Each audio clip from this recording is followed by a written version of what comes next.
Hey, Star Wars fans and Rule the Galaxy fans. This is DDoc in the pilot seat tonight for chapter 162 of Rule the Galaxy podcast. And tonight we do start our episode off with some special news for our usual host of Rule the Galaxy podcast. Joe is now a grandfather. So Yes. congratulations to Joey and his wife and the entire Molinaro family. The Molinaro family is growing. Yeah, So and I will share that the size of the baby was rather big. I was uh I was shocked, an 8 pounder and 22 inches long. So I kind of feel bad for her. yeah. Yep, but everyone looks good. Joe sent us the picture. So now I just recently had a baby. Nick just had a baby. And now Joey did too. So maybe we'll do an episode of Rule of the Galaxy podcast where all of us just sit here with our babies and let them like cry into the mic. And, we'll try to talk about Star Wars over the noises that they make at one point. That would be really entertaining. I mean, Azalea is only 2, so she would join into the crew, right? So Yeah, I mean, she's on right? here all the time enough as it is. But congratulations to Joe. And as we start chapter 162, I'm going to go around the horn here and we're going to start off with Alfie. How you doing, Alfie? Doing good, DDoc. Always happy to be here and talk the wars, as Brent says. And here you heard Alfie say, Brent, how are you doing? Hey, living the dream, my friend. Just this I'm doing this workout thing where I'm waking up at 4 a.m. to go work out at 5 before I go to school, before I go to work, school. But yeah, so it's going okay, and I actually don't mind getting up early because I've gotten into the habit. I don't have to wake up nearly as early as our friend Alfie sometimes because he gets some early wake up calls. Very. But so If so there's yeah, one thing about me, I'm not a morning person. 4 a.m. My odds of being awake at 4 a.m. are more likely that it would be me staying up until 4 a.m. rather than waking up at 4 a.m. if I wasn't doing this workout thing, I'm the exact same person. However, my school starts, the teacher report time is 6:45 a.m. So actually going and working out forces me to get up and wake up. So like when I get to work, it's like I've been up for 2 or 3 hours as opposed to just rolling out of bed and rolling in. And I would have been an angry man till about 10 o'clock in the afternoon. So it works out. Maybe I'll try to start waking up early. I think that would be good for me. I got to work on that. But now on to our special guest that we have on tonight. He's a guy that you guys met at ICCC or ICCC when I was not there. I was waiting for that baby to be born. So, yes, I actually was lucky enough to watch the interview you had with this man last night. Flynn Hendrix. Flynn, how are you doing? I am fantastic, and thank you guys for having me on here. It's good to see some of y'all again. And man, thanks for I don't know, making me feel guilty for not getting up at 4 a.m. to work out anymore because I used to do that. Everything you said is true, but now I don't even want to think about being up that early anymore. Yeah, I don't want to think about it either. However, you get your workout in too, because I'm gonna kind of lead into the question and a segue into it. You're kind of an interesting. Not only are you a Star Wars fan, but you have a little interesting background. So I think I'm gonna steal this from DDoc, but go ahead and let us know a little bit about Flynn Hendrix for anyone else that hasn't heard of it. Well, as we're on the subject of workouts, after we wrap up here, it is leg day, so I've got to get it in. Oh, So I'll go to bed sore, but we got to get it done. But as far as the background goes, let's run through every hat that I wear.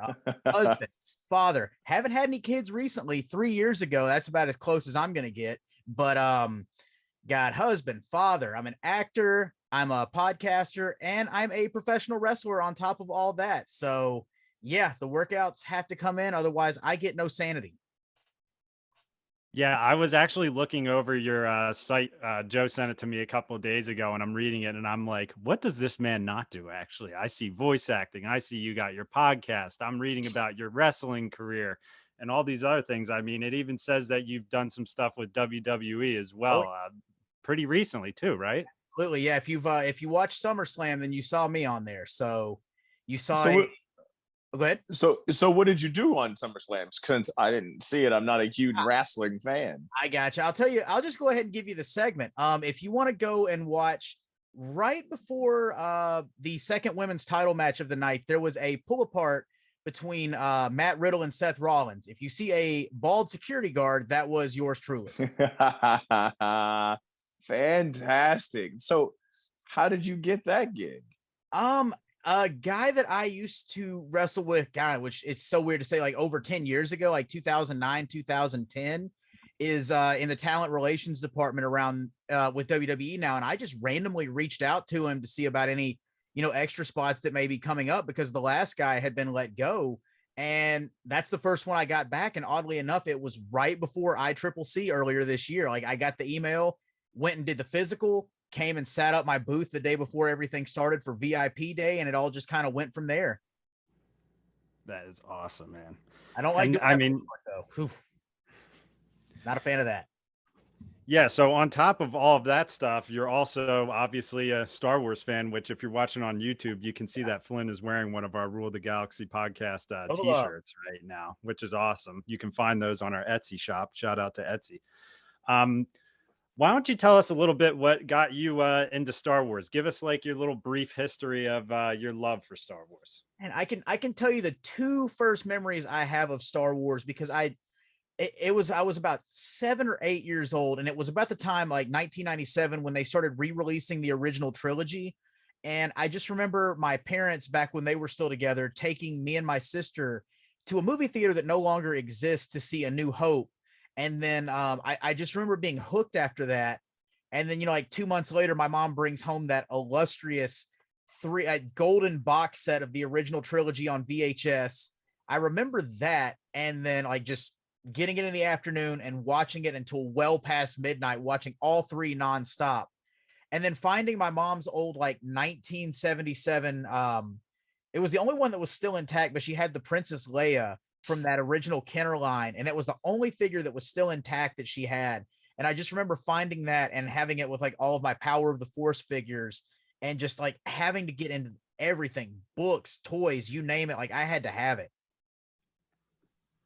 That is awesome. It's making me think of Brent in the armchair seat when he was a kid, that story that he told. Yep. And it's so funny too, like, because I remember being so hooked on it, but I completely blanked out, like, because I'll go ahead and give you a spoiler alert. The Emperor is my favorite character, but I completely forgot that he was not, Ian McDiarmid was not the original actor in Empire Strikes Back. It was a woman in an orangutan mask. Like, I forgot all about that. And somebody had to remind me, and it's like, just the things you block out as a kid. Like, I never even caught that. Now I'm hosting. I'm going to put myself out there right now. I'm 31 years old. There's some things about Star Wars that I just admit that I don't know, and I'm fine with that. I never saw that original clip of the Emperor with that weird face until like a year, like 2 years ago, probably. Right. And I was like shocked to see that. Mhm. So now I'm gonna ask you, DDoc, what was the first Empire Strikes Back that you remember seeing? Was it the THX VHS? Yeah. Those. Okay. These are my original. This is what got me into it. Basically, I got a Millennium Falcon for Christmas, and then I got these VHSs, and that's pretty much what did it. Alfie, help me out on those. Those are the original. That still has the Emperor, right? Those are the ones. They're not edited, are they? They're not the special editions. Those are those the special editions? I thought the special edition was a gold box. This is the gold one. Yeah, These so I are think those digitally mastered. right. I So I don't think know. those still have. I think those still have the. If you pop in the Empire, I think you'll still see the non-Ian McDiarmid Empire. They have since went back and thrown him back in. So anything, if you pull up Disney Plus, the Disney Plus one's gonna have Ian in it. It's gonna have McClunky in it too. But those VHS ones, like, because I think I had like 3 different VHS copies. I had that copy that you have, and I'm pretty sure that it's just the sound, and it's like that's the first time that I remember like the Dolby like room sound that comes on right at the beginning. That's why it's like I don't know if my childhood has just blended, my love of the original trilogy, because that's what got these VHSs are really what got me into it. I remember I used to worry that I was going to break the Empire Strikes Back VHS because I would just rewind the Battle of Hoth all the time and just replay it. But yeah, so now on to some other things here. I have some topics on the horn for tonight. And one of boy. them is obviously I segued into that pretty quick, but we're just gonna let it roll, and we'll hear more about the stuff that Flynn does as we're rolling on here. But I have which lit Twitter on fire. I don't know if you guys have seen it today or not, but Ryan Johnson came up in the news today. And what was it, Alfie? Could you tell me what was it? Was it a certain anniversary of The Last Jedi or something? Yeah, I think it's 5 years. Okay. A 5-year revisit.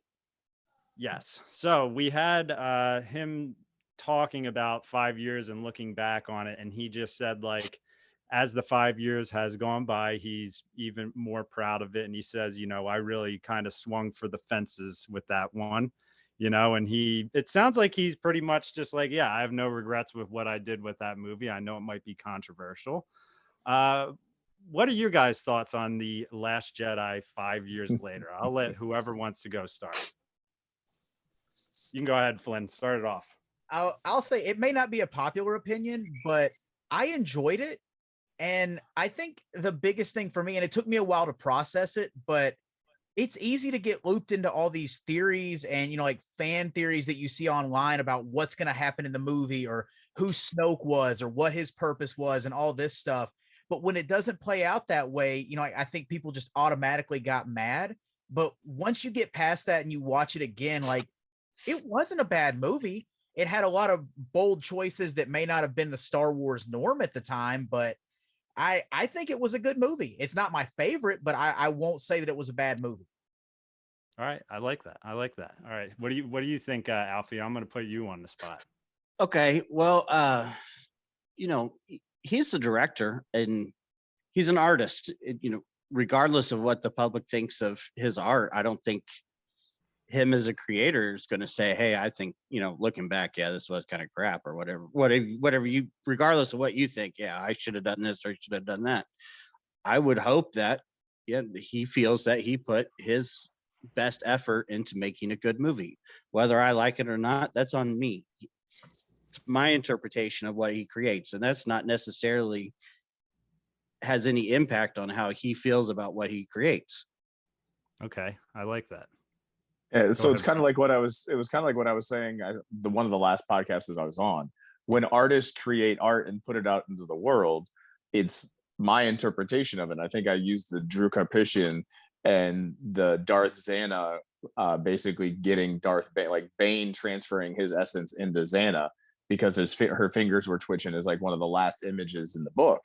And like Drew Karpyshyn will say that that's not the case, that he didn't do that, but he wrote it that way and my brain is interpreted that way. So I am taking the liberty to interpret his art based upon the way that my brain interprets the art. So I'm agreeing with Alfie. Like, yeah, like, what do you expect of a man who worked in a, like, what is it, $100 billion movie, like in the movie industry?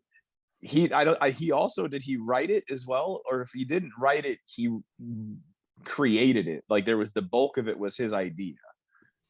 He directed it. He's going to say that he liked it because he did what he wanted to do. Everybody bought into it. And from the stories that I think I've heard, the higher ups and the executives were excited about the movie because they liked the direction it was going. It was only when it hit the general public did the backlash come. And there's hundreds of reasons for the backlash, I think. But yeah, go ahead, D. Yeah, and I mean, I agree. Obviously, it's like The Last Jedi is probably like one of the biggest like lightning topics when it comes to Star Wars, which you guys just gave very nice kumbaya answers to that. So I was actually enjoying the answers to it 5 years later. Maybe some dust is settling a little bit. Maybe some things are calming down a little bit. I'm past all of that. Or we just don't want to rehash the negative and bring it all back up too. I have no problem saying that I did not enjoy the movie. Me personally, I felt it was very long and it was very dull. And the one, place in the movie where I actually stood up out of my seat was when Kylo Ren and Rey fought together. I thought, holy crap, we are going in a whole new direction. And then 30 seconds later, it's back to me bad, you good. And I thought, well, yeah, that was bold to have them fight together, but then it didn't go anywhere. And that's what I felt the whole movie was these leaps of, you didn't expect this to happen, but nothing really comes out of it, because it immediately goes in the next scene right back to what you were trying to get past. I think a lot of people had a problem with the way that Luke portrayed the training sequences. Like, there's a part of me that thinks he wanted to be like Yoda, because Yoda treated Luke like crap right away and basically did very similar type things that Luke did to Rey. I'm not saying he did it exactly the same way, but like Yoda treated Luke that way until you hear the Force Ghost voice of Obi-Wan, and then Luke realizes, and then now he's okay with it. But he was being treated about the same way that Luke treated Rey. The second thing I'll say is, and it comes back to Luke, Mark Hamill, yes, he is one of the better actors, but I think he has created some of the divide, because he went out publicly, said that he didn't agree with the character choices for his character. And by saying that, he made it okay for Star Wars fans to get on the hate bandwagon. Absolutely. And people are still grabbing onto that because, I was in the Twitter comment threads today, and it's still, well, Mark Hamill said he hated the direction of it until Mickey Mouse got a hold of him, basically, is what people kind of, they do use that and grab onto it still to this day. But there was also another interesting thing that Joe had actually sent me an article of Rian Johnson saying that he actually had mostly positive reviews before this ever happened. So he said for him to ever even see one negative comment about something he did, he said it actually really would upset him and like make him be like, what have I done wrong for this person not to like me? And he has said over the last 5 years, he's grown to just totally be cool with that, which honestly, it's like, is Last Jedi my favorite movie? Probably not. I don't hate the movie, but I don't love it either. But as a person, for him to be able to be okay with, because it's not easy to see that amount of people saying that stuff about you online. It's not. Let's be honest, though. He also didn't really handle it really well for the first couple of years. He and he is also kind of an internet troll at times too, because of he was getting the hate online, and then he just started trolling people as a way to get back at him. Like, he didn't really keep the discourse in the positive, I guess. Like, and I don't have the exact quotes, but I do know that he would fire things off to rile the fan base up again after a little bit of time. And I think too, he actually had social media to work with, where, like back when the prequels first came out, obviously, there was a lot of negativity and backlash there that pushed George Lucas away from it. But I think Rian Johnson was younger and he had social media. So I feel like when he got his feelings hurt, he would just use that as ammunition that George Lucas didn't have back in the day. But it's, pardon my language, but it's kind of a damned if you do, damned if you don't situation, because the fans wanted it, but then when they got it, they weren't happy. So what do you do? Well, they wanted no more Star Wars, but I think it goes back to what you were saying too. I think they wanted the Star Wars they thought, yeah, and they built up these stories and fan fictions. That's why I said there's 1,000 reasons for why I think The Last Jedi started this like divide within the fan base. You can't just call the EU fan fiction. No, I'm not saying the there's 20 years of novels, comics, and everything that built Luke Skywalker up. Absolutely. It was silly for people to expect that after watching The Force Awakens. But you can't blame people that have been reading a character a certain way for so long, and then you to do a complete 180 and not look at your dailies and say, hey, do anybody here think that this might, rub some people the wrong way to finally see Luke Skywalker and this is what we're going to do with them? Because I was fine with it. Did I really like it? Yeah, no, not really, but I'm fine if you want to go that way. But like I said before, make it interesting. And To me, it was just very dull. I think And oh, go ahead. no, Flynn, go for it. You're the guest. I think the biggest thing is a lot of the stuff that might be missing from the movies is stuff that you have to find in extra material like the comics or in the books. And so many people are fans, but they're not to the point where they're going to go and seek out this extra material to have these pieces plugged in where it makes sense for what happened to Luke, or where it makes sense for, you know, like the Rey and Kylo dynamic of everything. Like that, I think that was a big problem with the sequel trilogy, because people wanted those answers in the film, and their attention spans are not going to go let them read the novelization or these extra books that come out after the fact and plug it all together. So like they're just going to be dissatisfied until they read the headline on the internet of, oh, well, this is what happened to Luke. Maybe it does make sense now, but you know, personally, I wanted to see him fall to the dark side like he did in, you know, in the old EU and become the Emperor's apprentice, you know, but didn't know the Emperor was coming back till the very end. You know, and you get this argument all the time. People will say, you know, they're like Flynn is saying, there wasn't a backstory to these characters. And then the immediate response is, well, George Lucas didn't have a backstory for the Emperor, or blah, blah, blah. Well, yeah, but he wrote the original story that got fleshed out later. If you're making a whole new story set after everything else, you don't really kind of have that excuse of, well, I don't need a backstory because eventually somebody else will write it. You're creating a new story apart from, you know, what's happened. So it would be nice to have a little bit more understanding of who or what these characters are. Like I always say, can anybody tell me after watching the sequel trilogy, what was the goal of the First Order?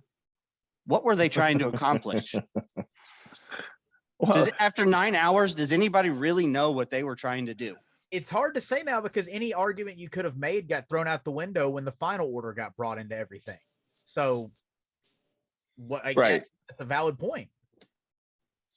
So what I was getting at is not just that Luke was different, right? So, but I also, the fan fiction and what I was talking about was the theories of who Rey was, the theories, those types of things that people built in because they were excited about the Force Awakens. There was people writing the story were still trying to figure out who Rey was. Again, like I said, there's 1,000 reasons, but the fans had these ideas and had these lofty ambitions and these goals and had these stories built up and wanted to have those answers in that movie, and they didn't get those answers, so that angered them. They didn't like the ones that are the hardcore fans didn't like the portrayal of Luke. It just is. And like you're saying that it came across as boring and long because it was kind of more of a dramatic piece than it was an action-packed Star Wars. They tried to throw in like their like Geonosis attack at the Colosseum with the Praetorian Guard and the Snoke throne room. They tried to, which was a fantastic scene. It was, but like I said, it's instantly made invalid by the next scene. And the other thing is, like, so you say, what is the goal of the First Order? I think like there's no worse. Hux got treated raw. Yeah. He stands up at the very first in The Force Awakens, and he comes across as he's going to be this supreme guy, and then by the third movie, like he's kind of left out and he's a punchline by the third movie. And I was hoping that if they could have taken the First Order and gone even more evil with him, and I think that was the trajectory they were going, but things spun a different direction. And I mean, they set him up to be like for lack of a better term, the Hitler of The Force Awakens, with destroying the Republic, the speech he gave, like that. I mean, you watch that and like it was a powerful scene, but then as it goes on, like you said, he became the punchline with the power struggle between him and Kylo Ren, to the point where he's maybe got 3 minutes of screen time in the final movie, but he's basically a lackey the entire time. Yep, he's just the spy, right? And the butt end of the your mama joke in the beginning of it. He didn't get the Phasma treatment, but I digress. Yeah. Yeah, and I mean, one thing that I will always admit that that I see people say is that The Last Jedi is visually one of the best Star Wars movies when it comes to visuals. I agree that it was very visually nice. Like, I don't think it was the best. I do think there were some cool planets, some cool scenes in it, like the throne room scene that Alfie brought up with Rey and Kylo. I mean, it was pretty awesome. But I mean, yeah, Ock 2 is gorgeous, right? Or whatever, what is it, Skellig Island or something like that? Yep. That is the deep greens offset by the ocean blue. Like, the grass on that island is so green. And it, mhm. like that, just that visual of that island and those ruins, which those were actual ruins on that island, like that was gorgeous. I'll agree. Like that setting itself, that planet was pretty freaking cool. I just think that with recent news coming from John Boyega, which I even saw a quote today that was not direct quote, it was somewhere along the lines of basically like JJ had a plan for me, and that was derailed in the second movie, kind of. And I think that just gives fans like more ammo to just be like, see, they screwed up Finn in the second movie too, like like all that kind of stuff. So I mean, I think we're still going to be hearing the Last Jedi debate in another 5 years. Absolutely. And I agree. I think if you take the Last Jedi out of it being a trilogy, and if you can remove it as a trilogy, I think people would possibly see it in a different light. Yeah. But because they were expecting it to have this cohesive link to everything else, it just didn't necessarily have that cohesive link. So, like, and if you're looking at Rian Johnson, who just made that one movie and was looking at it as one movie and not necessarily as a continuation, I can, like, you see what I'm saying? Like, I think Mhm. that that could be a reason why he also feels like it was pretty good, because he's looking at it as just that snapshot of the story, because that's what he made. He's not looking at the connection to the bigger picture, which is another reason that the sequel movies are panned by a lot of the Star Wars fans, is because there was no direction. So, And I think that's kind of like why Rogue One is held in such a higher regard. Like, it fits into the bigger picture, but it wasn't part of a cohesive trilogy, so to speak. It was kind of like the binding piece, but it was on its own. And it's probably the most well received out of any Disney Star Wars project that's been put out so far. yes, but Tony Gilroy, who was the saving director, the final director of Rogue One, built a backstory for Andy, and this is going to what Alfie said. He built a backstory for Andor and gave it to Diego Luna, so they knew, like, to give him a grounding to help build that character. Tony Gilroy they kind of worked it together the way that I've read the stories, but more or less Gilroy was instrumental in coming up with this backstory where Diego Luna latched onto it and made that character a lot more real, because he could feel the backstory and he knew where he was coming from. Right. And that's the point I keep making, when we talk about the sequels, and I hate to beat the dead horse, but the biggest problem with the sequels is the fact that you paid $4 billion for a franchise. And then you admit yourself that in the third movie, you were still trying to figure out who characters were. That's not me making something up or reading into something. That's just the plain truth of it. If you're going to make that kind of investment into something, why wouldn't you take the time? You have the talent, you have everyone there. What, take an extra month? I don't know. I don't know. I don't make movies, but how hard was it for Diego and Tony Gilroy to do this? How hard would it be for Disney to hire more people to get this straightened out before you rush your product out? And I understand, because J.J. Abrams himself says that, there was a time when he was walking from The Force Awakens because of time constraints. So, but why would you want to do that to your product? Why not make a better product, a more polished, finished product? One, arrogance. Star Wars will sell itself. Yeah. That was what you thought. Right. Two, and it goes back to what we were just talking about too, and I think it was from the article, everyone was positive about it. Everybody that saw it And I don't know if that's because they were yes men, but everybody that saw the dailies, everybody that saw the rough cuts, everybody in the editing, everybody in their screening rooms and their tests, whoever tested and saw it was giving positive reviews. Like, so Yeah. they never really heard from the average everyday fan. They didn't hear from the guys that are sitting around weekly on a podcast talking about Star Wars. They heard from the people, and it could be because it's yes men, and people are like, oh, that's good, that's good. Like, I think is Alpha, you brought it up. The first one that reminded me or talked about it, to my knowledge, was to me anyway, was this George Lucas when he watched the screening of Phantom Menace, and he sat back and was like, ooh, I kind of overstepped here. Yeah.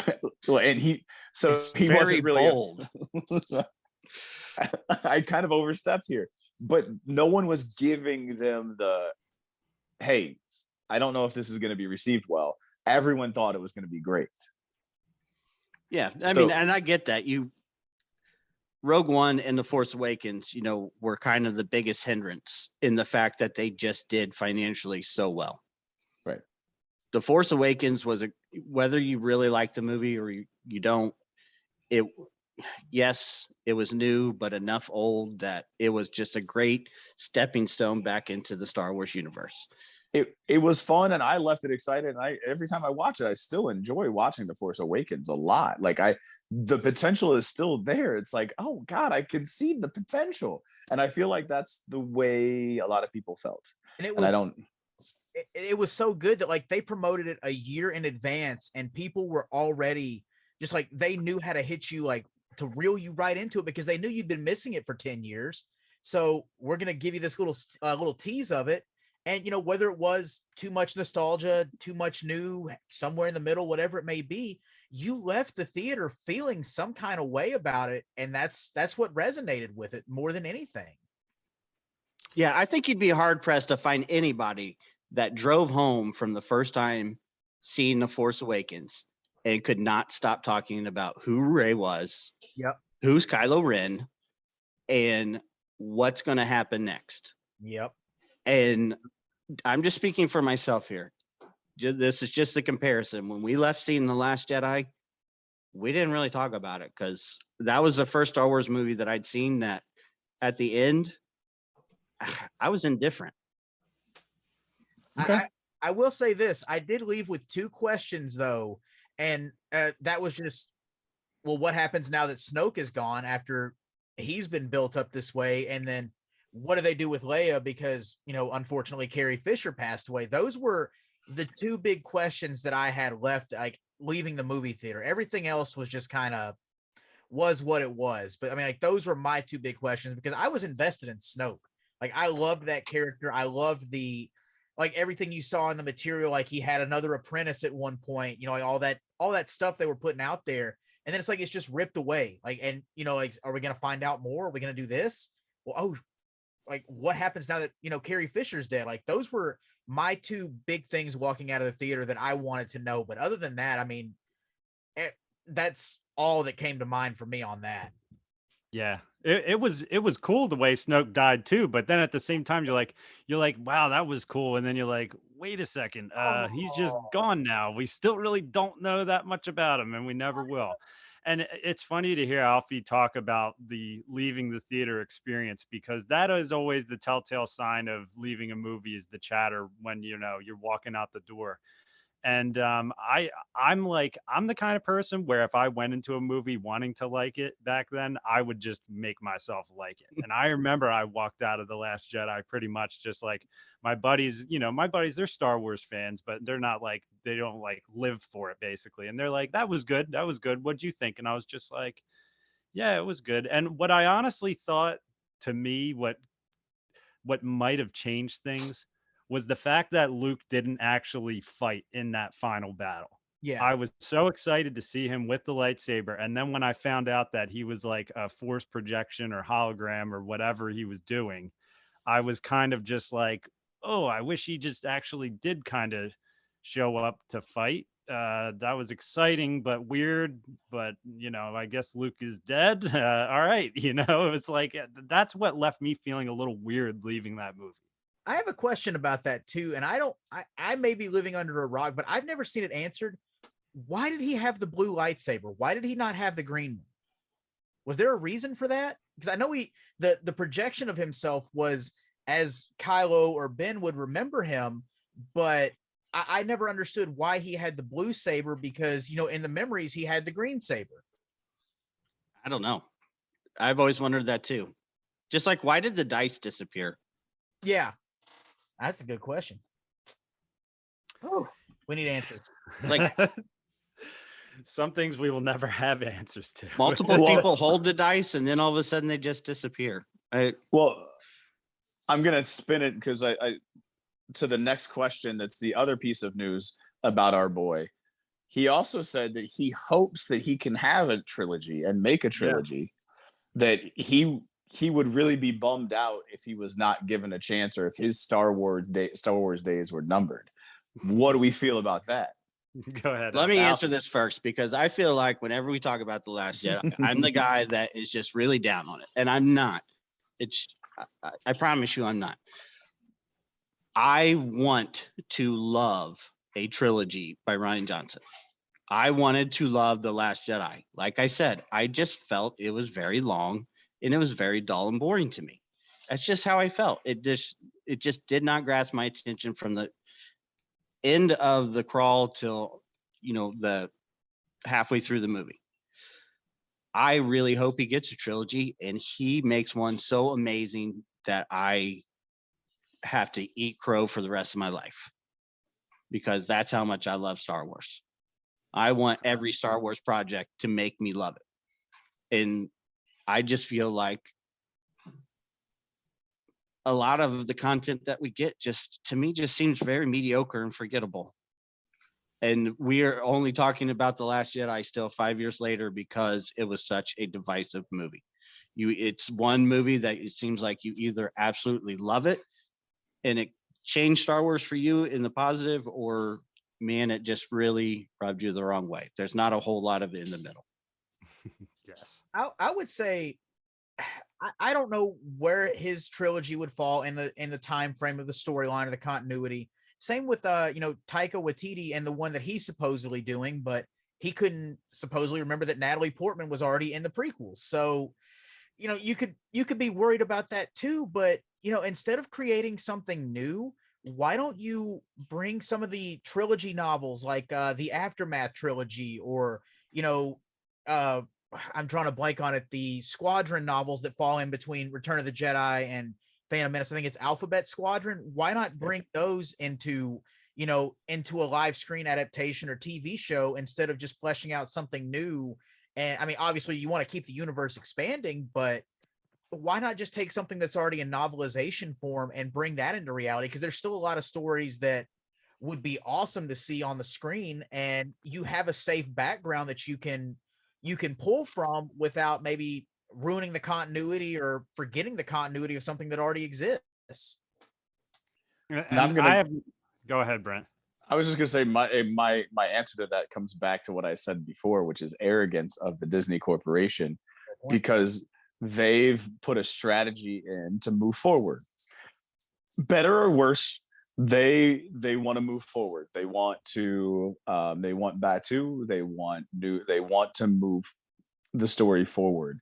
So the Patty Jenkins movie, the X-Wing movie, which I was dying to see, and I hope they still make it, was reported to be she was reading the background material from the old Rogue Squadron books, but the TV or the movie was going to be set post sequel trilogy because we want to keep moving forward in the timeline. Right. But then again, would that give a chance to bring those sequel trilogy characters in, like Rey, Finn, Poe, or whoever, and hash out their story even more? Would that give them another chance to do it, or are they just persona non grata at this point? It could, but it doesn't seem like anybody's willing to come back. Yeah, I think Oscar Isaac may be the only one that said that so far, that he would be willing. But I mean, of course, they've got him regardless with Marvel and Moon Knight and everything else. So if they want him, they're going to get him. So, just shell out the money. I'm sure they'll show up. And that's the thing. I think, just like you said, Boyega, I think it's done. Yeah. but cocaine's a wonderful drug, right? Right, That's Alfie? right. And it's expensive. Eventually, Hey, you got to and pay I'm your not. debts. I am not saying that he has a It's a drug joke, problem. people. It's just a Correct, joke. correct. But Just a what joke. we're getting at is money talks, right? You can be angry at a corporation, but if they throw enough money at you, yeah, I'll work for you. Like, Yeah. I mean, You wasn't sure I said I hated Han Solo, but for $25 million, yeah, I'll come back and do a couple minutes. right. So Time there- and money. Time and It- money. They heal. if they all. want them, they can go get them, and I think like that is when and if it gets to that point. Yeah. And I think when I talk to people about to keep going on the sequel trilogy, I think the characters, everybody liked the characters, like the new characters. I think people really liked Rey. They want to know more about Rey. I think people really liked Finn, but they wanted it to go a direction. I think people liked Poe, so that like their core trio, like the Han, Luke, and Leia, I think was working for them. And I think the general public still likes those characters. And I mean, there's still a lot of love for Kylo Ren too, because Yeah. still see the whole thing about like so much of his story that was unexplored being, like the prince of like the heir of Naboo royalty, the heir of Alderaanian royalty. Like there was so much more that we didn't talk about, and we didn't even get to really explore what led him to, like turning to the dark side outside of, if you want to go and dig into the books. But like there was a lot of untapped potential that people still wanted. Yeah. Him saying in The Force Awakens, "What girl?" grabbed my attention the first time, because it instantly made me think, oh man, there is going to be something about Rey that he knows. There's going to be some big story with the Jedi Temple, Luke, and it, And that went nowhere. and that line was written in what, like 2013, came out in theaters in 2015, and now here we are in 2022, and the closest tie-in they have to that just came out in a book that was released 2 months ago with Shadow of the Sith, where he knows Luke is off on this mission trying to save this family. But I mean, that still doesn't really tie it in. But man, like if we had known that back then, that would have made this so much more impactful for him knowing who she was. Yeah, absolutely. I agree. I'm gonna go out on a record and say I probably wouldn't know that because it's in a book. Right. Up until recently, I didn't seek out the information from the book, and I just lived in the visual world, right? And which is why I was hoping Resistance, because I really liked the first, like I think it was 12 episodes. No, it was like 20 episodes in the first season. Anyway, the first season, I really was digging the Resistance, which could have been a vehicle just like the Clone Wars, but poop happens. Last Jedi comes out, and they're like, let's pull back. And again, like the only reference from them in the sequel trilogy past that point is in the novelization of Rise of Skywalker, where Kaz and one other person check in for the fight of Exegol, and that's it. And I'm pretty sure you can see them in the film, but I mean, you have to freeze it. Yeah, it's like Chopper in Rogue One. Yeah. Right. Which, if we've made our peace with The Last Jedi for tonight, I do have another topic to move on to, and that is Rogue One, because I actually have a poster here, because I actually just went and saw it in IMAX over the weekend with my son. Yeah, and if you're watching on YouTube, they gave out this awesome Andor poster. I was like, I'm like a giveaway guy. If I see a giveaway at a movie theater, I'm just very excited about it. So the guy was just like, "Do you want 2 posters?" I was like, "Yeah." And it's my son's first time seeing a Star Wars movie in theaters, so that made it a little extra special. Although I was carrying his drink cup in, and they were just like, "No outside drinks in there." And I'm like, he's like, "Come on, he's a kid." But that's beyond the point. Me and my little guy went and saw Rogue One in the IMAX, and it was the first time I saw it in IMAX. Did any of you guys see it in IMAX when it first came out? No. I don't think so. Yeah, and it's funny to me because I left the theater thinking to myself, why did, like, this movie to me is incredible. It's one of my favorite Star Wars movies, and I'm not like afraid to say that. It ranks high for me in Star Wars movies. I don't know what number I'd put it at. Definitely up in my top 3 probably. Agreed. Why did Disney not grab on to the popularity of that movie? I know we are now, and I know it's years later. We have Andor coming out, but it's like you have Batu and all that stuff, and it's like you guys made a damn good movie with really good, memorable characters. I know it's one movie, but I don't know. I felt like that was kind of they're just like, yeah, we got Star Wars. We put out this single movie, it was really good, but yeah, thanks. Obviously we're getting Andor now, but I don't know. I just want to kind of hear your guys' thoughts on what Rogue One means to you after I just went back to the movie, and Lord knows how many times I've seen it. I enjoyed it just as much as the first time seeing it in the IMAX. Before I get Go into ahead, any Brent. more, I want to know more about your son's reaction. Like, I want to hear details. I want to hear the ooh, when did he ooh, when did he ah, how did he respond to Borg Gullet? Because I think you were talking about that on one of the Yeah. podcasts. How did he respond to the hallway scene So of Vader? Like, those are the details I need to hear about Little Doc. yes. So number one, he thought Borgalt was hilarious. Actually, wasn't afraid of him at all. He thought he was funny. Where Borgalt is obviously creepy. What's funny is he really jumped at the scene when Jyn Erso is about to get, rescued from her little jail ship, and she goes to jump out and K2SO just slams her down. He was like, whoa. And I'll say K2 was probably his favorite character in the movie, which is like, I thought that was pretty cool. I will say, as we got from the scene to where um geez, I'm drawing blanks on all these names here, which I just saw the movie. When Galen Erso was just killed with his crew, and then you're kind of like everything's kind of dull from there up until the final battle. He was squirming a little bit, which is a long movie. It's a 2 hour and 20-minute movie.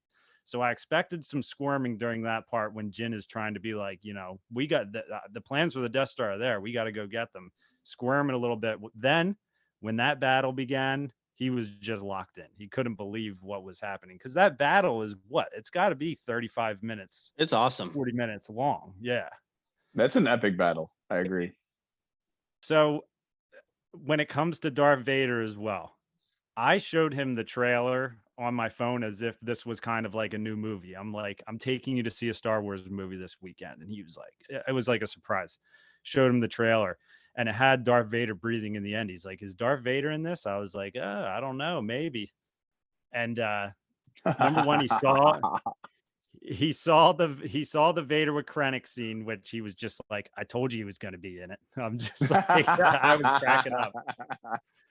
But then when he saw how powerful Vader was and saw Darth Vader the villain rather than the cool guy, I thought he enjoyed it. I was worried that my son is almost 6 years old, so it's still pretty young to take him to see Rogue One, which like for me, I was like, this is a decision I'm going to make as a parent, and hopefully it works out okay. If he seems uncomfortable with it, I'm going to take him out. But he was fine with it. I mean, I did some explaining to him, whatever, but it's like, he got that Star Wars movie experience. Now he's just been playing Lego Star Wars on my Xbox and he's like amazed by Star Wars, and it's like he's asking me questions and I'm like, yeah, well, the first movie was episode 4 and then after that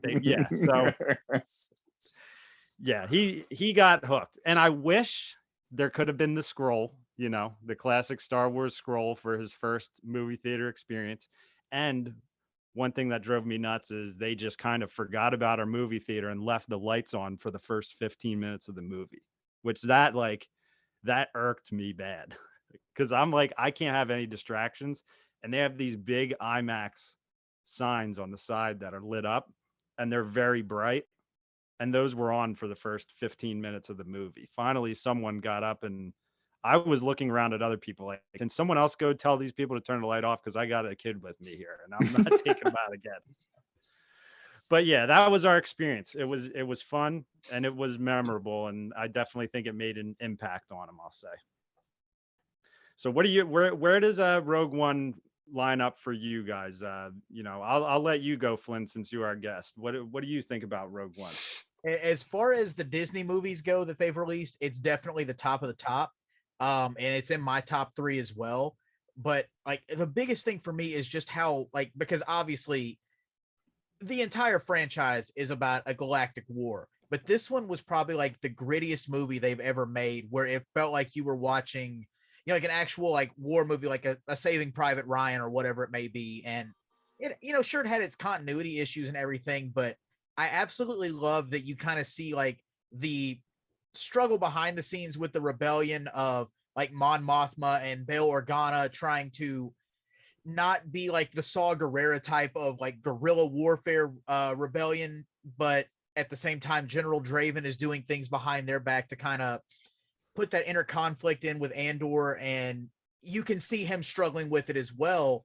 But he eventually comes to peace with it. But it's very gritty. It felt very real, and you get invested in these characters even though you know that they're not going to make it through the entire thing. Like, when would you feel sad about a droid not making it to the end? But like K2, he pulls you in. You know, Chirrut and Baze, like that was probably the most powerful like death sequence right there, because that was a 1-2 gut punch that was like, why? Like, could you not just let them make it through? But I mean, like, starting off killing a mom in front of her husband and her kid in the field, like, it's just very gritty from the get-go. And then you also get that Krennic and Tarkin struggle, which had the movie just stopped when they showed, you know, CGI Tarkin, I would have been okay with that. But I mean, it just shows like all these dark, seedy power struggles on both sides, and it's very gritty at the same time. And it gives us 2 new types of stormtroopers. So it was a win in my book. Yes, the Death Troopers are incredible. They're Yes. one of my favorite stormtroopers that exist. Actually, you know, they're just awesome. The mystery to them, the sound they make, the way they look, they are awesome.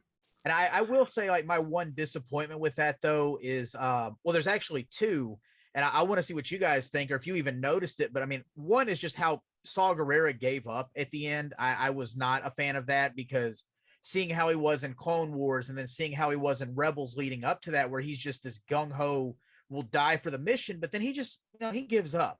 I don't know if that's because he saw Janet took everything out of him because he felt guilty or what, but I didn't like that. And then just one thing that was hard for me to get behind was it sounded like Vader got out of breath when he was like just listing off all the failures that Krennic had when he first shows up at his castle. And he gets kind of high pitched and winded, and then he does the don't choke on your your aspirations.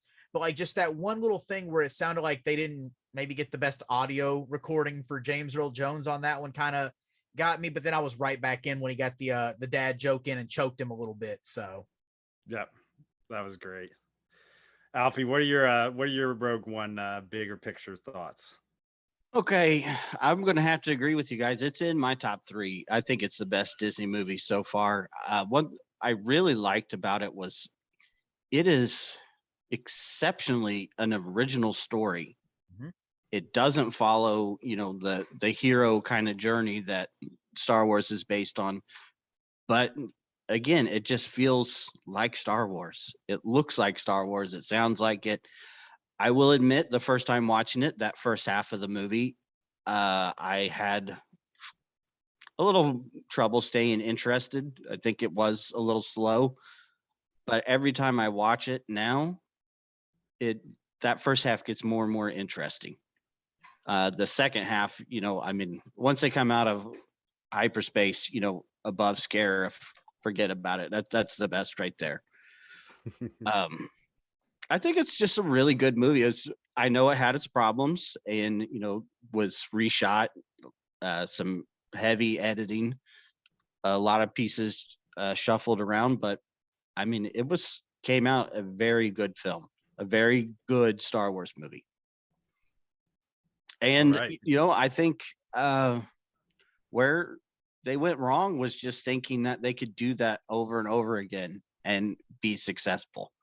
And that turmoil that it goes into making movies, I think it just caught up with them. You know, maybe not so much in The Last Jedi, but definitely a Han Solo film. Mm-hmm. Yep. What do you got, Brent? So I think we as Star Wars fans know way too much about how things are made and what's going on. And I think that's either a nature of the fact that we want to know absolutely every little tidbit, or the fact that there's social media. Because I didn't, I wasn't podcasting at the time. I wasn't reading the books. I wasn't looking at the scoops. I wasn't doing any of that stuff. So I had absolutely no idea that Rogue One had production difficulties. It's right in the promotional materials. It's in the trailer. What? Saw Gerrera and his troops are on Scarif base at the end. See, I didn't know it either. That's what's funny is I was pre-social media during that time. I did not have Twitter. I wasn't connected to this news, so I didn't know it personally. I Yeah, knew it about that's not Solo. Twitter or anything. That's Disney marketing. Yeah. Sure. The original like promotional poster where they're on the beach. Is that what you're talking about? The promotion, they did a lot of promotional pictures and clips with the white yaki guy that had the big chain gun. Yeah. He was on Scarif. He's actually packaged toy wise with shore troopers. Oh, that's right. He is. Mm-hmm. Well, they're in the same movie, so they're packaged together. No, I mean, I get what you're saying, but those things were so lost on me. I wouldn't have put two and two together. Even honestly, the fact that he's put with shore troopers, I would not have made the connection that he was supposed to be on Disney Scarif. behind the scenes reel that they put out themselves at Celebration showed Saw Gerrera and his rebels on Scarif. Again, this is before I was diving into my world. Like, yeah, but you're saying you had to dig for these things. I'm saying Disney themselves showed you that this movie had problems and was heavily edited and reshot. And I'm saying I had no idea, and I've just heard it after the fact. Going into it, I had absolutely no idea, because I wasn't aware that celebrations existed. I wasn't into the books. I wasn't into looking up all of that information. Like, I was a fan of when the movies came out, and I would watch them as much as I could. And that's where I stood as far as it goes. So I didn't dive into comics. Yes, I am a big fan, but I'm not to the level of some of the other fans out there. But I do know that we as Star Wars fans community do want to know absolutely everything about how things are made, what's going on. And I feel like that gets in the way of enjoyment sometimes. I agree. And the only thing that I always wondered is I just remember in the trailer for that movie when Jyn was on the tower at Scarif, when she was going to go pull that lever for the communications, she was walking to it, and it just showed a TIE fighter just pull right up in front of her. And I was just like, what is going to happen with that TIE fighter when she walks over there? And that just wasn't in the movie. I remembered, I'm like, is she going to fight a TIE fighter herself somehow? Like, with a blaster or something? Gareth Edwards himself said that the problems with the trailer, the scenes that, like DDoc is saying, weren't in the movie that you got excited for. He admits that, hey, some days we were just shooting something and an idea popped into my head. And I said, wouldn't it be cool if like a TIE fighter flew by? Let's make that happen. Or like the scene where she's in the tunnel and all the lights come on at the end of the trailer. He said, hey, I walked by and she was standing there and said, hey, what would be a really cool shot if like all these lights came on at one time and you look back. Let's shoot that and let's put it in the trailer. But he could never make it work in the film. Yeah. And I'll admit, Jyn Erso, Felicity, she's like probably my biggest Star Wars crush. That is one thing I'll admit. That's a solid one. one. I grew up on Padme and everything, but I just remember Rogue One came out after Force Awakens, correct? That's where it came out in line with the Star Wars movies.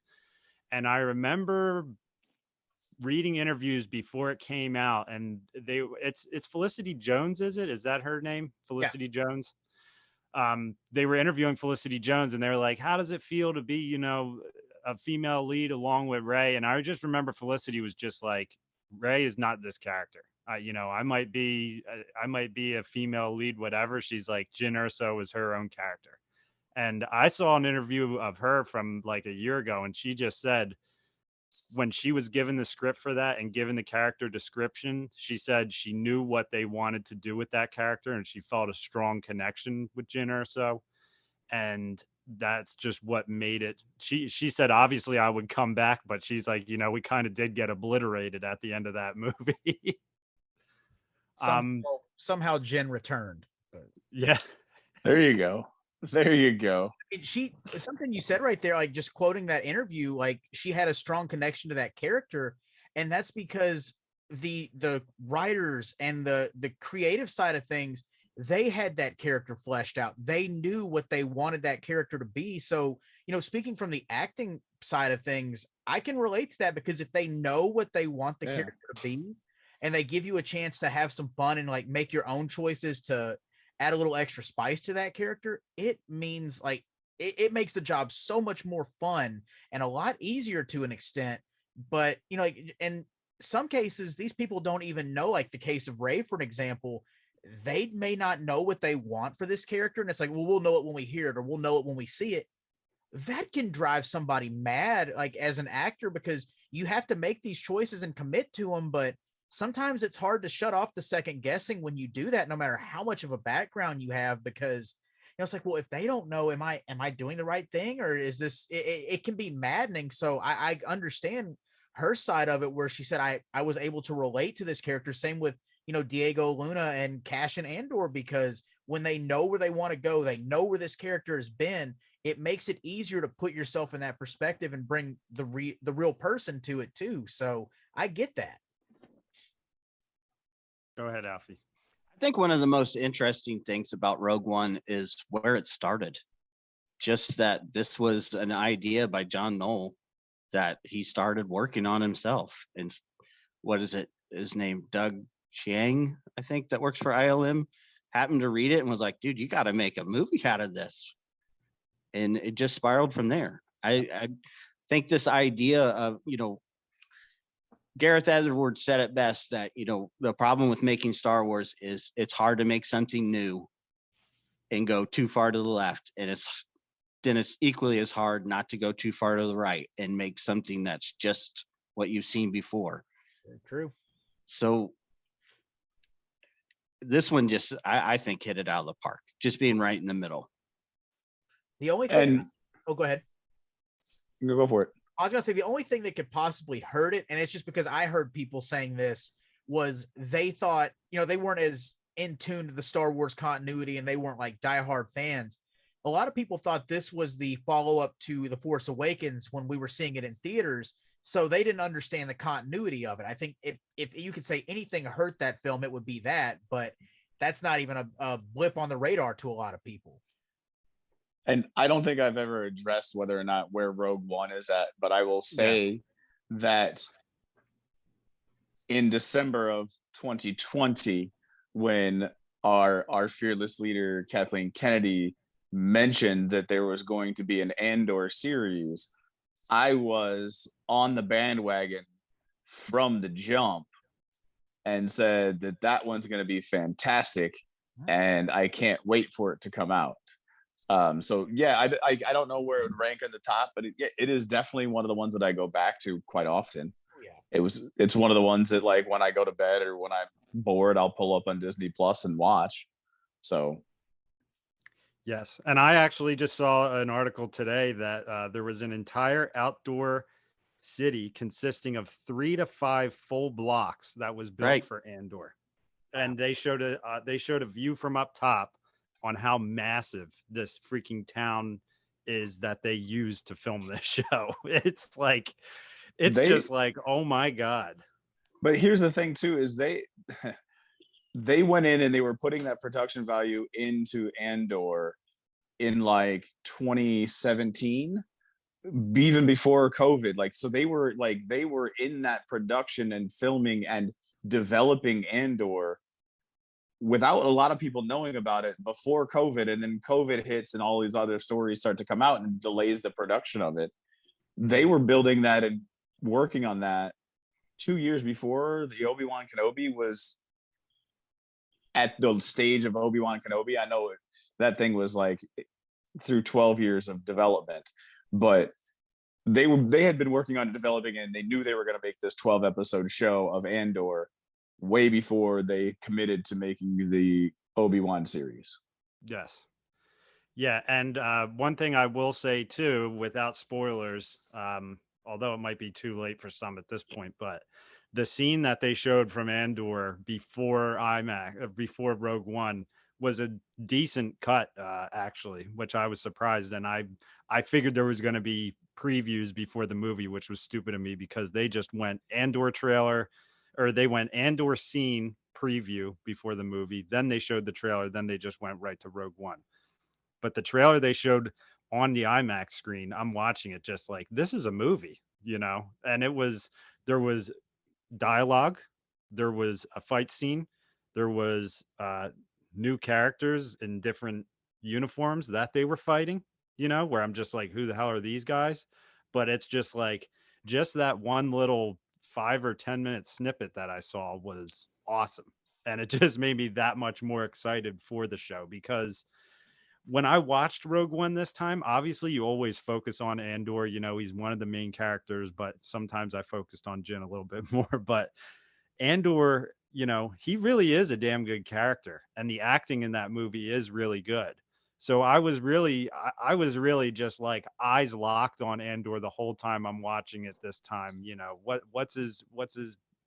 Uh, you know, what's his face look like when he's not talking, just like certain things about his character, just following Diego Luna playing the character. And it just made me that much more excited for the show. So I'm on the Brent hype train. I know that Brent is standing on the peak of Andor hype, and I'm like, I hope I'm just like a couple rocks next to him, just because I love Rogue One, and when I heard about it, I was excited too. But I know that Brent was just like, this is going to be next level. Brent's driving the train on this hype train.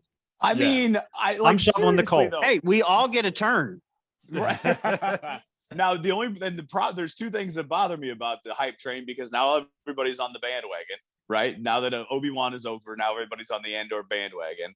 So, one, I like to stay even keel. My wife calls me a Debbie Downer, but like I stay low. That way, if it doesn't hit my that way, if it doesn't hit my expectations, I don't fall very far, because I keep the expectations low.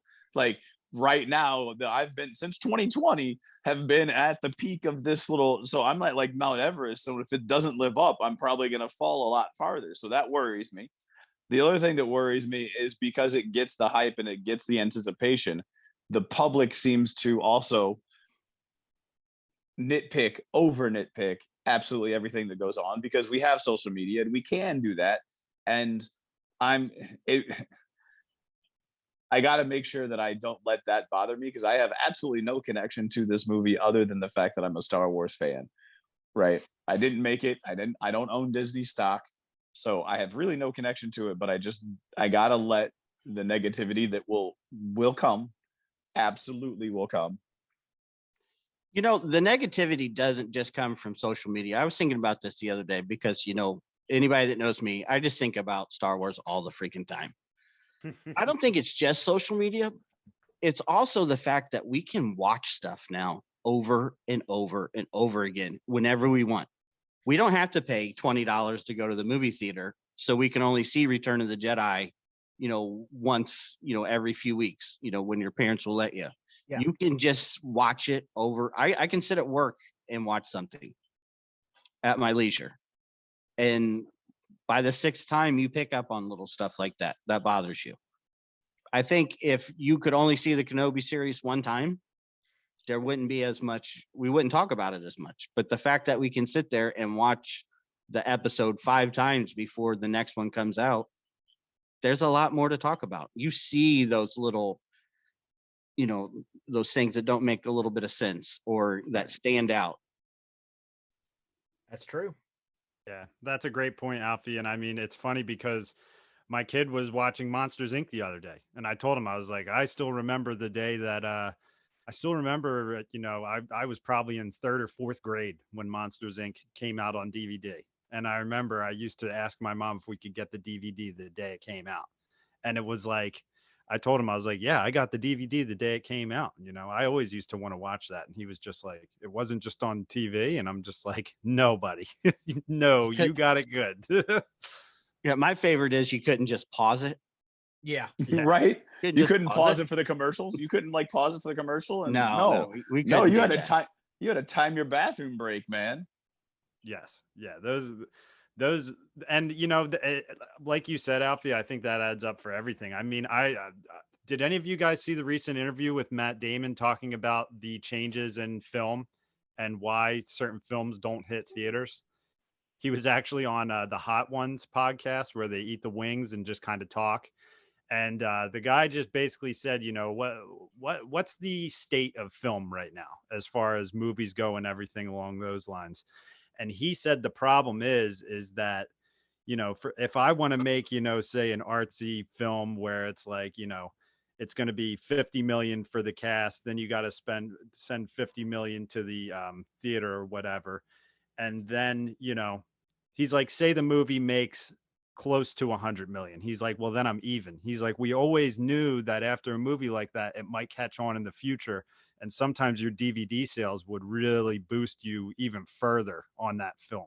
So like, you know, sometimes the cult classics are making money years later and stuff like that. And he said, those films just don't have a chance to make it in theaters now because people aren't going to take that risk because you don't have, I mean, there's a lot of people who still do collect hard copies of DVDs, but let's be honest, most people don't anymore. Most people are streaming their movies, or they just own the digital copy of the movie.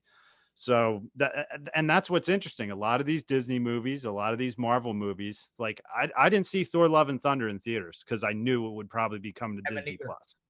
Yeah, and I've consciously made that decision where I'm just like, yeah, I'll wait for Doctor Strange. Yeah, I'll wait for Thor: Love and Thunder. I'll just watch it at home, you know. And you know, I like going to the theaters, but certain ones that I'm not like all in on, I'm not going to show up for it.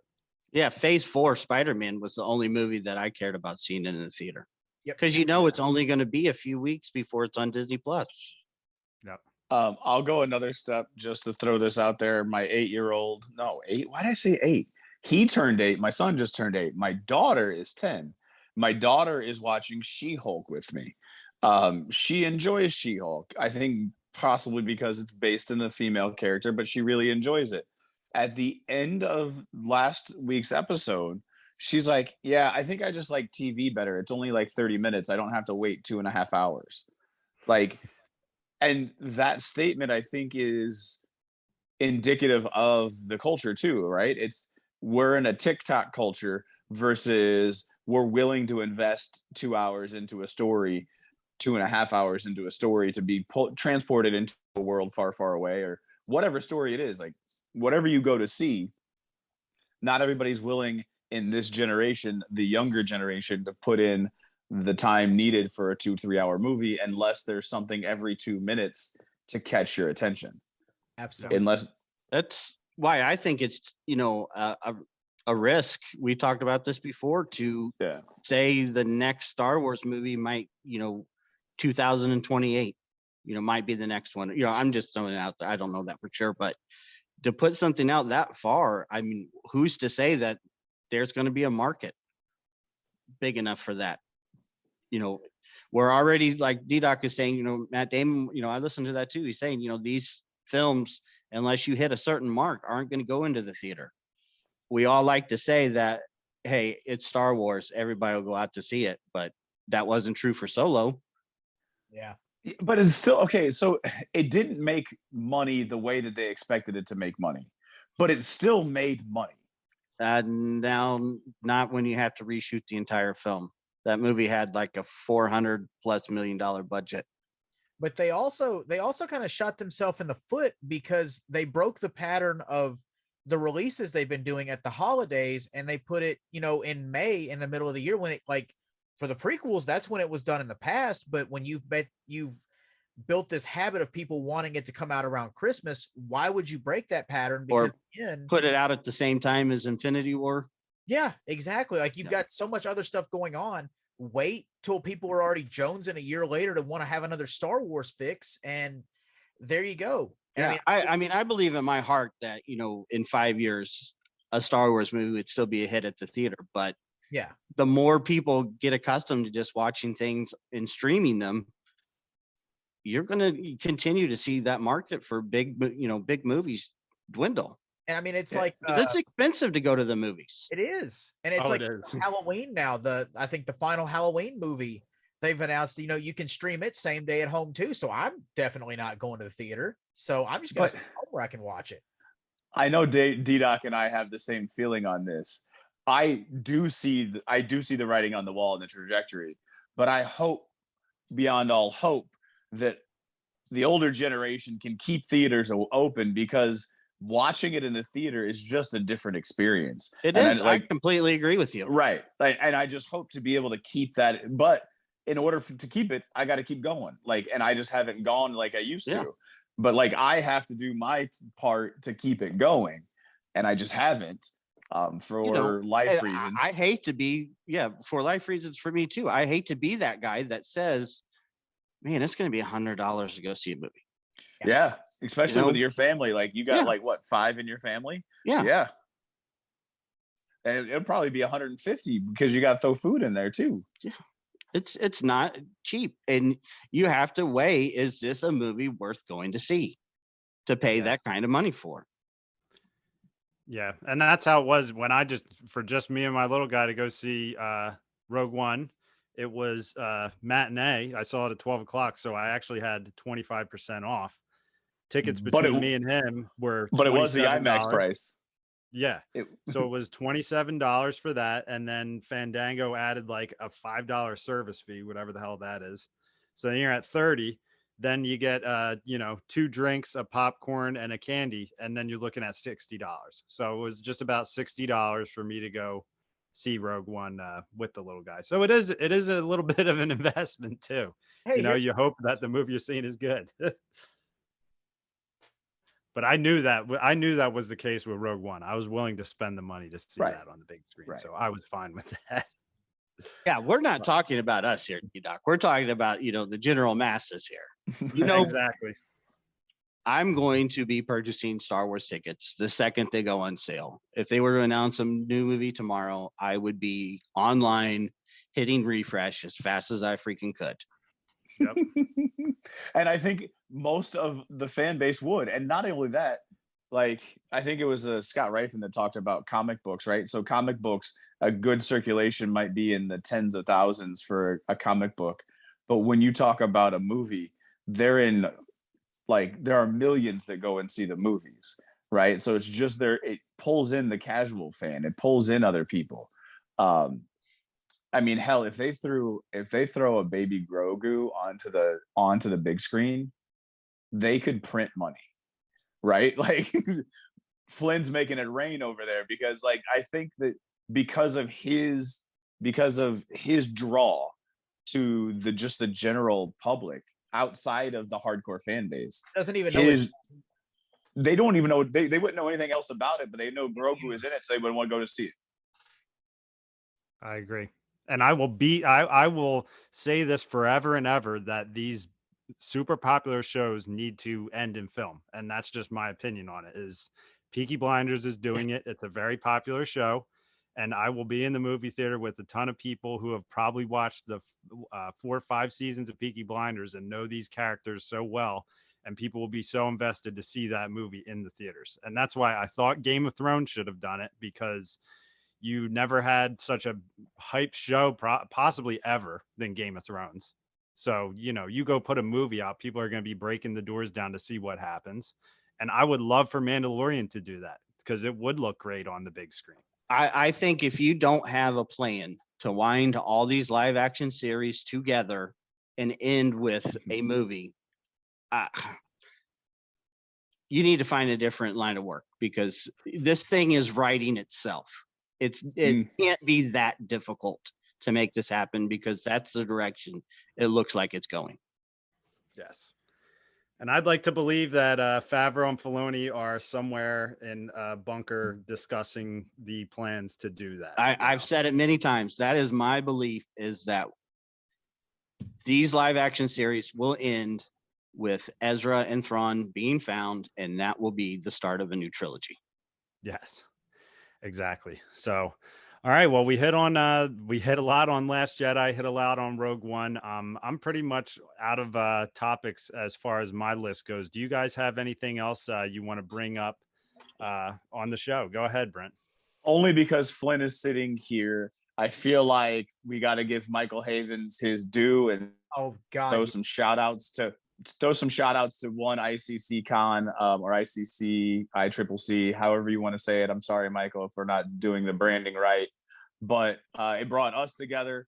But the most recent, if you follow him on Facebook, he was talking about having a parade because the size of the place he is renting out, they're talking about having the first ever parade. So my guess is maybe getting the guest stars in like convertibles and driving whoever is going to be signing the autographs through that fairground area.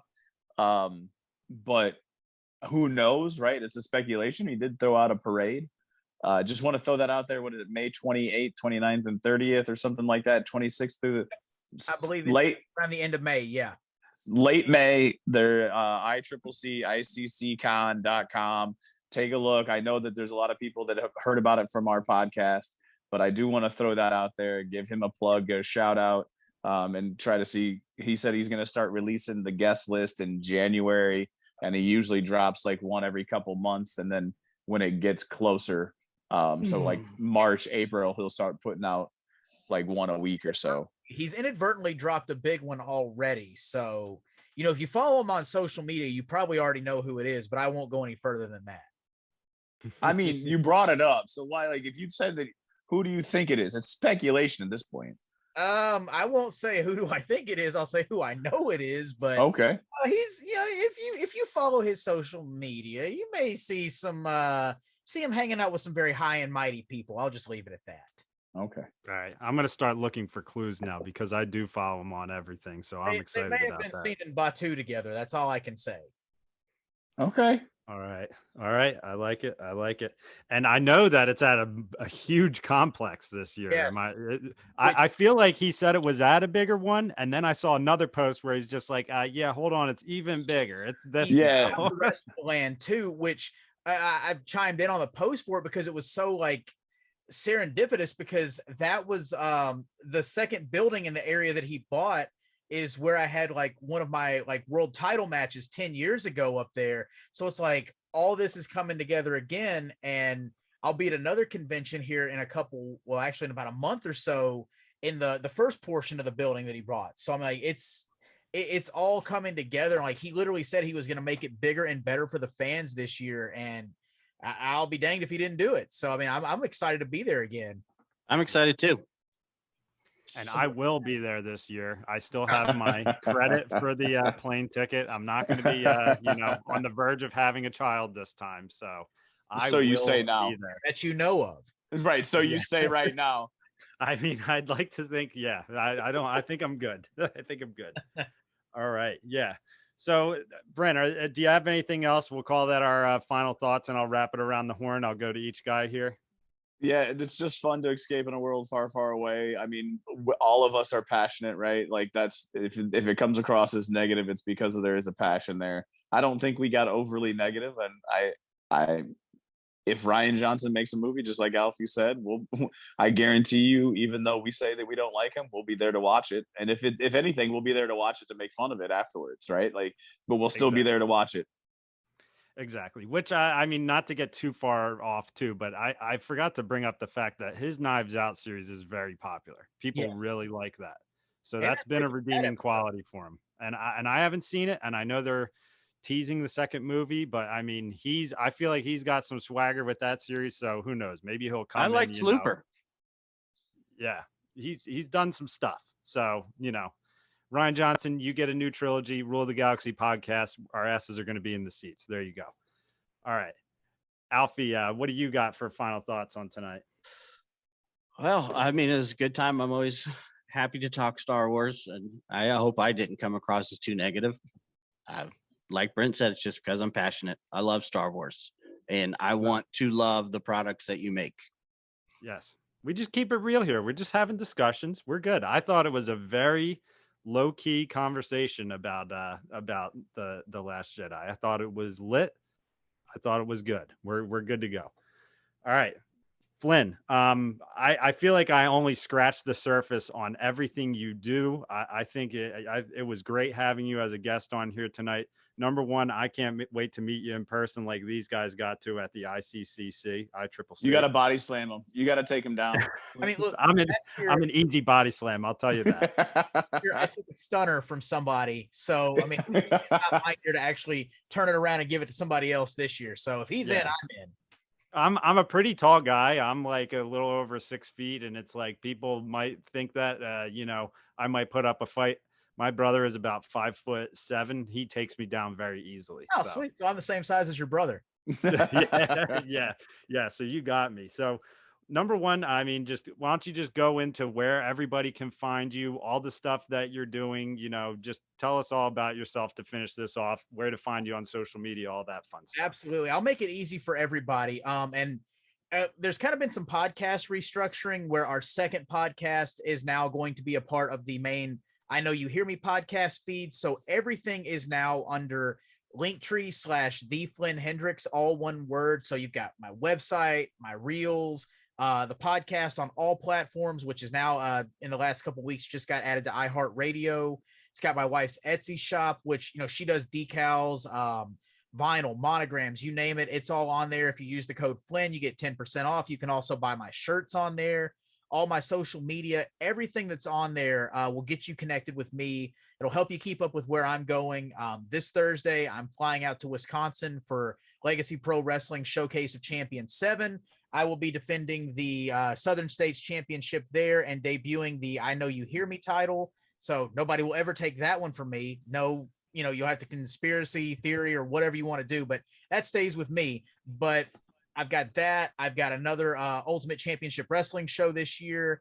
May have about 2 or 3 more WWE things coming down the pipeline before New Year.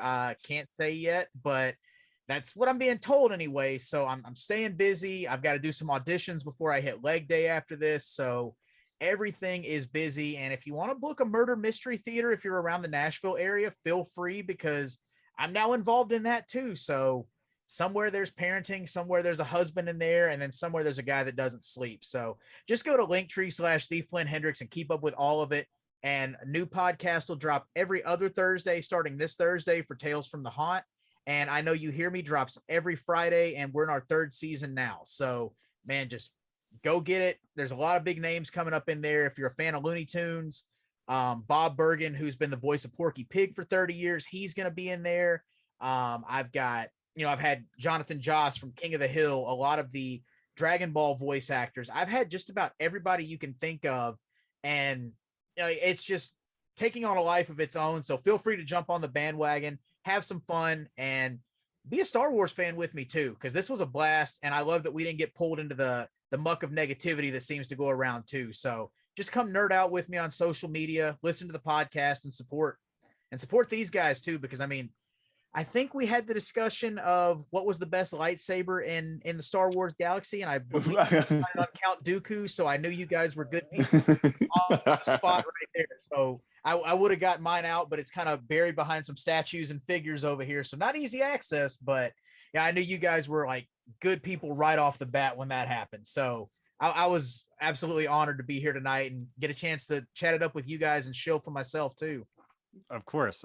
And, you know, well, we can definitely have you back on in the future, and we're excited to see you again at the ICCC, because Absolutely. I mean, I saw everything that went on there. I heard about it. I was making TikToks for it. I was very excited for the guys that were there, and I was hoping that I was going to have that baby while it was going on. So I knew that it was okay that I missed it. But absolutely, of course. Yeah.